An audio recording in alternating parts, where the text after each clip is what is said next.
The number one reason why weight loss programs won't make you feel happy. Now, I know this sounds a little bit counterintuitive because I'm in the industry of helping people get in shape and lose weight. So before you think I've lost my mind, I'd like to share something with you.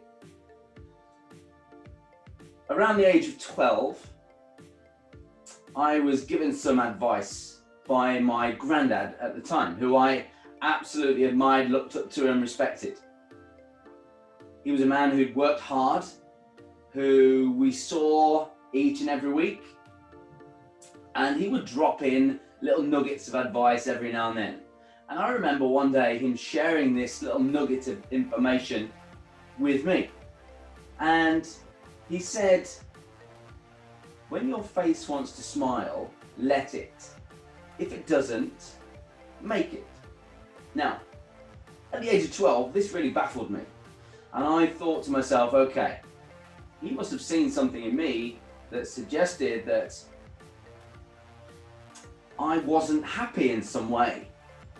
And I could change that. And that was empowering.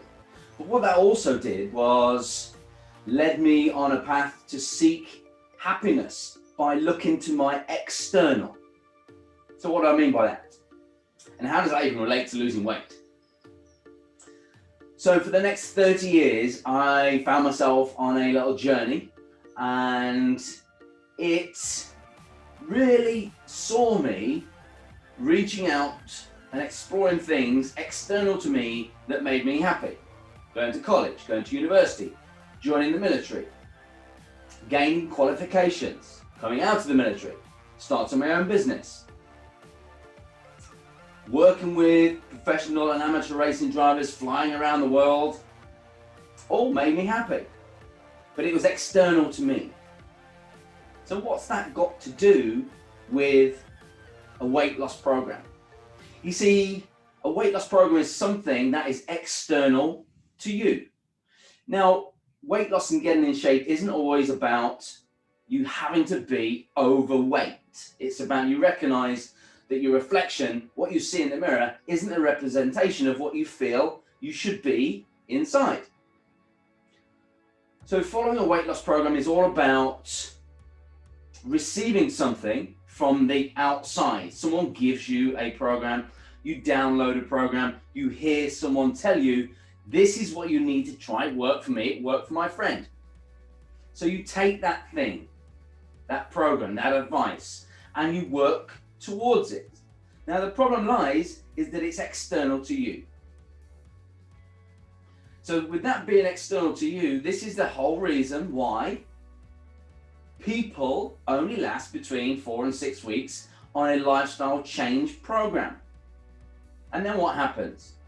Then the little devil on your shoulder will start to suggest you can't live without X, Y, and Z. You can't live without the alcohol, the wine, the food that you crave towards the end of the day.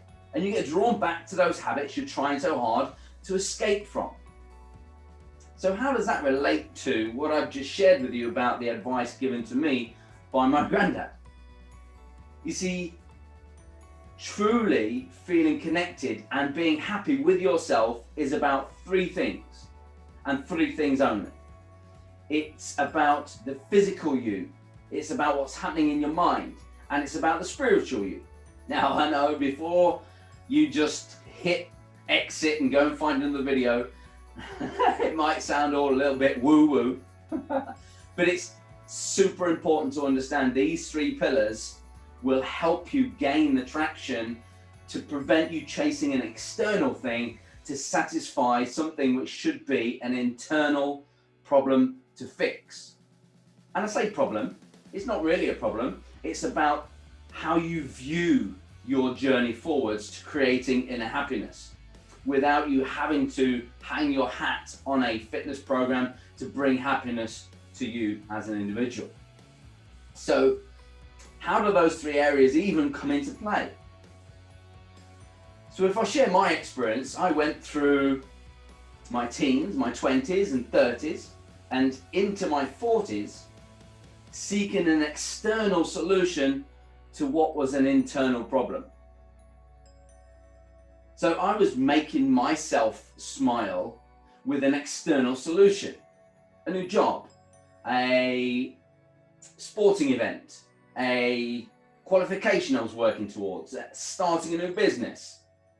It even crept into a relationship and relationships. So I sought an external fix for an internal problem that I had. And in the same way, people reach out for an external fix to an internal problem, not being connected with that inner version of yourself, because there's disparity between who you believe you are internally and what you see as your reflection in the mirror, or how you feel when you put those clothes on and they don't fit how you want them to fit, or you don't look like you want to look with those clothes on. So let's take each of those three areas in turn.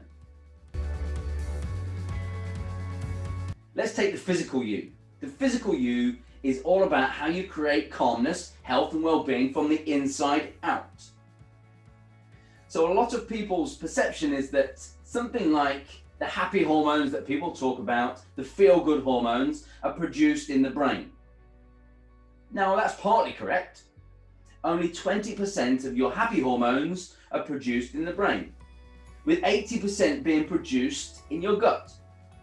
So if you're not eating the right foods to stimulate happy hormones in your gut, there's going to be a battle that you'll find yourself in with the devil on your shoulder, because your gut is connected to your brain, okay? The gut-brain connection is super important. So if you're not eating the foods on a regular basis to produce the happy hormones from down here, you're only focusing on 20% of those happy hormones up here. And how do we get these happy hormones to work? People attach exercise onto creating feel-good hormones. So the perception is we have to exercise more to trigger more happy hormones in our brain. So whereas a lot of people will think about the physical side, the food, the nutrition, the water, all of those things initially, then the devil on the shoulder begins to say, you can't continue doing that. It's too restrictive. You have a sweet tooth. You can't resist.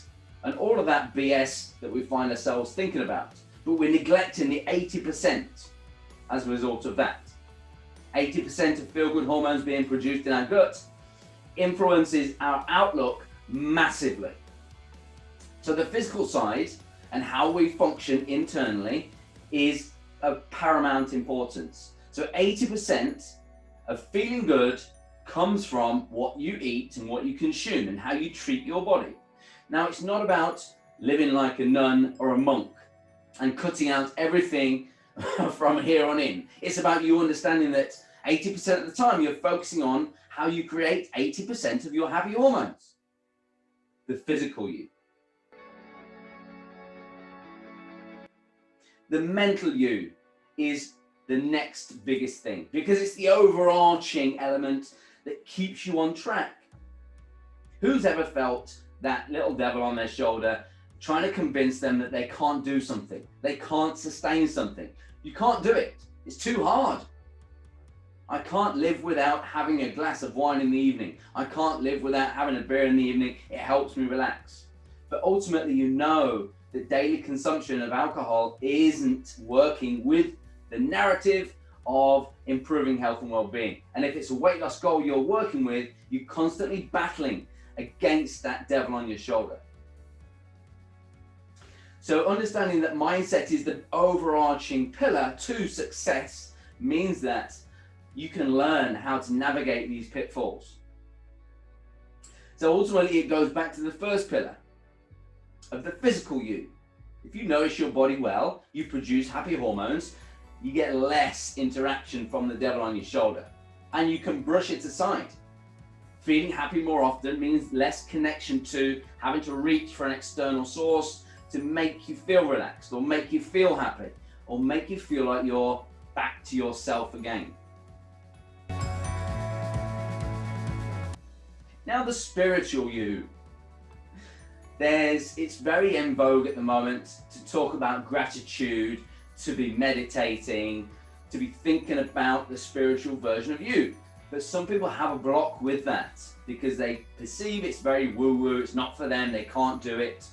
They've tried meditating, they've tried yoga. But you don't have to do all those things. It's about being your own best friend. So if your best friend came to you with a problem, you give them the best possible advice. In the same way, if you have a problem yourself, you can have a conversation internally with yourself to be your own best friend, opening up the door to the possibilities of a spiritual connection with self. 3 things which take you closer towards being happier with yourself. Physical you, mental you, spiritual you. So now, let's put you in a situation where you have a fitness, training, nutrition program, or a combination of all of those things, and you're able to be either guided or you guide yourself through the process, and you lay the foundations to making a connection to the physical, the mental, the spiritual you, and you use the information. What happens next is that you apply the connection to self into the program. So it's not an external program, you take the program and you adopt it for yourself. What's the outcome? It means you sustain the version of yourself much longer, or you actually achieve the version of yourself. When as before, you tried for a few weeks and then you felt you couldn't sustain it because the focus was on the external thing and not on the internal change within you. Taking some responsibility for your own change is making the first step, acknowledging that maybe I do need some help with this. Maybe it is a little bigger than just downloading something off the internet or simply cutting out food. How long does that last? Because food and drink is connected to everything that we do in life. Births, deaths, any sort of celebration. Do you really want to live a life of restriction, not being able to eat or drink the food you really love and be part of the group, be part of the celebration? When you focus on those 3 pillars, the physical, the mental, the spiritual you, it opens the door to the possibility of seeing your own potential if the blinkers are off. When the blinkers are off and you accept that change is possible, you're no longer a victim of the devil on your shoulder. Change becomes evident and changes happen quickly.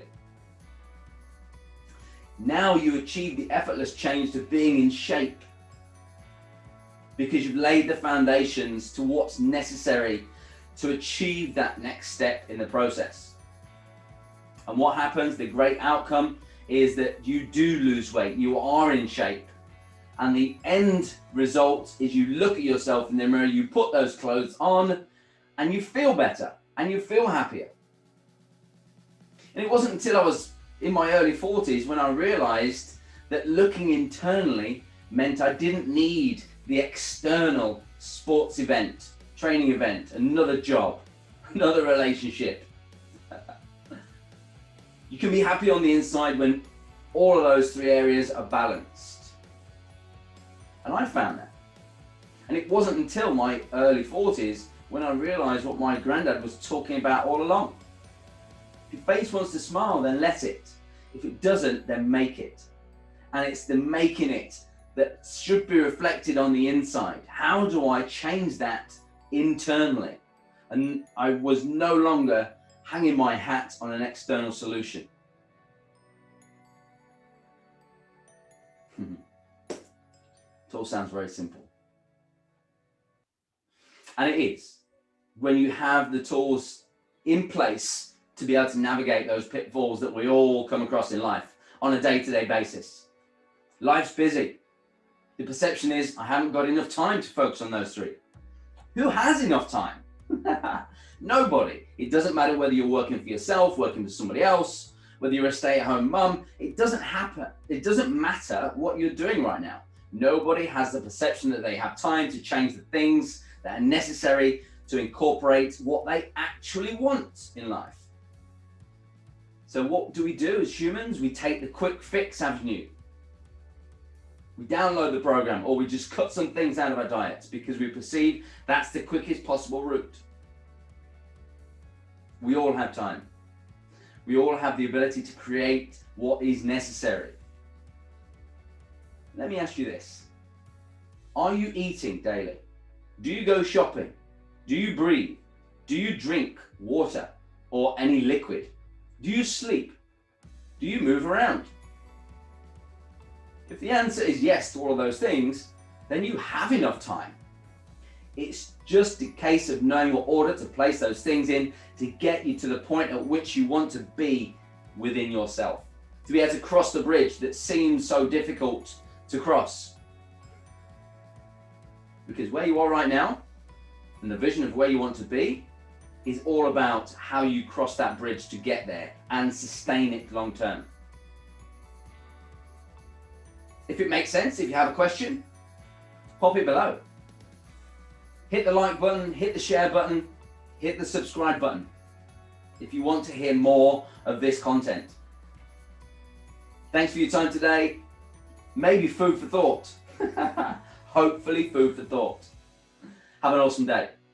See you guys soon.